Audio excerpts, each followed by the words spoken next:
हम में से कितने लोग हैं जो ऋण से परेशान हैं, कर्ज से परेशान हैं?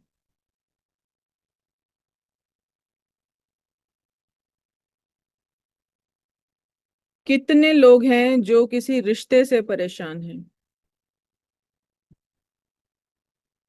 लगता है जैसे कोई कार्मिक रिलेशन है।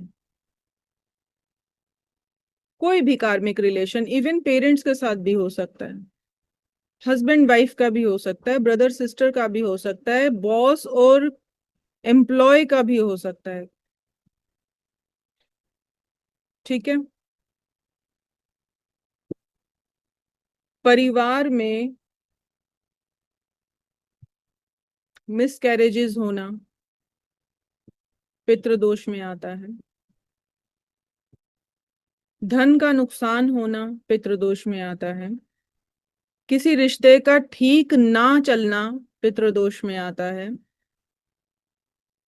बच्चों का कहना ना मानना पितृदोष में आता है। बच्चों के साथ तालमेल ना होना पितृदोष में आता है। काम का चलते चलते नुकसान हो जाना पितृदोष में आता है। ये सब दोष में गिने जाते हैं।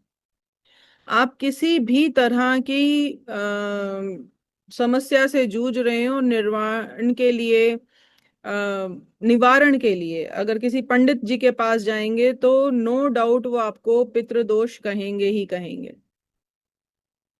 Is it so? पितृ का दोष है ही है। लेकिन मुझे ये बताएं कि कितने लोगों का परिवार ऐसा है जिसमें बार बार बड़ों के द्वारा ये बताया जाता है कि रोज रोज अपने पितरों को याद नहीं करना चाहिए।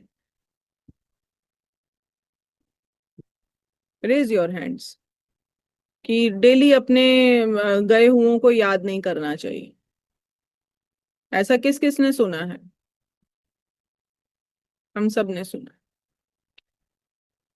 जो हम भोजन खाते हैं वो खून बनता है, वो खून हमारे शरीर में चलता है। भोजन हमने कब किया था? शायद 2 साल पहले, 4 साल पहले।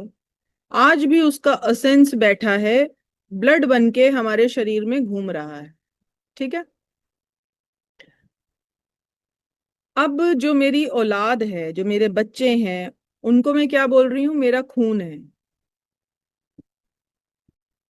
मेरा खून है। खून कैसे बना था? खाना खा के। खाना कब खाया था? खाना तो माता की वूम में भी मिल रहा था, जिस भी भाव में मिल रहा हो। ठीक है। सेम वे हम उनकी ब्लड लाइन है और हम आगे अपनी ब्लड लाइन को दे रहे हैं कुछ। इसका मतलब ब्लड लाइन तो चेंज नहीं हुई। खाने की स्ट्रेटजीज चेंज हो गई, खाना चेंज हो गया, आपका टेस्ट चेंज हो गया, आप नॉन वेजिटेरियन से वेजिटेरियन हो गए, वेजिटेरियन से नॉन वेजिटेरियन हो गए, जो भी आप हो गए, लेकिन ब्लड तो चेंज नहीं हुआ।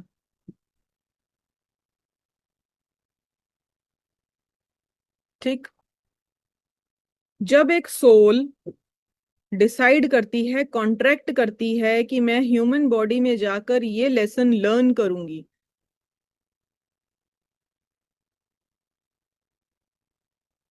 तो डेफिनेटली वो कोई परिवार चुन रही है। जैसे ही उसने कोई परिवार चुना तो वो अकेले अपने लेसन के लिए नहीं आई है। वो उस पूरी ब्लड लाइन का हिस्सा बनने जा रही है जिसमें अगर कोई कमी रह गई है, कोई अनफिनिश्ड टास्क रह गया है, कोई काम अधूरा रह गया है, किसी की इच्छा अधूरी रह गई है, तो वो उस ब्लड लाइन का हिस्सा बनेगी जिसमें कोई काम अधूरा है। और डेफिनेटली ये सारी एंसेस्ट्रल लाइन इस सोल के ऊपर नजर रखेंगी कि ये अपनी ग्रोथ के साथ साथ हमारे ऊपर कितना काम करेगी।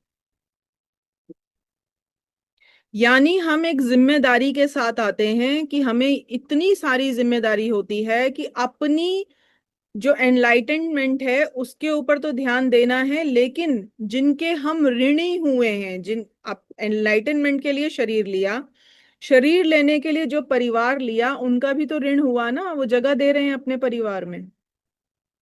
तो अगर उनका कोई अधूरा काम रह गया है, कोई अधूरा कर्ज रह गया है, तो डेफिनेटली उसकी भी जिम्मेदारी आ गई हम पे।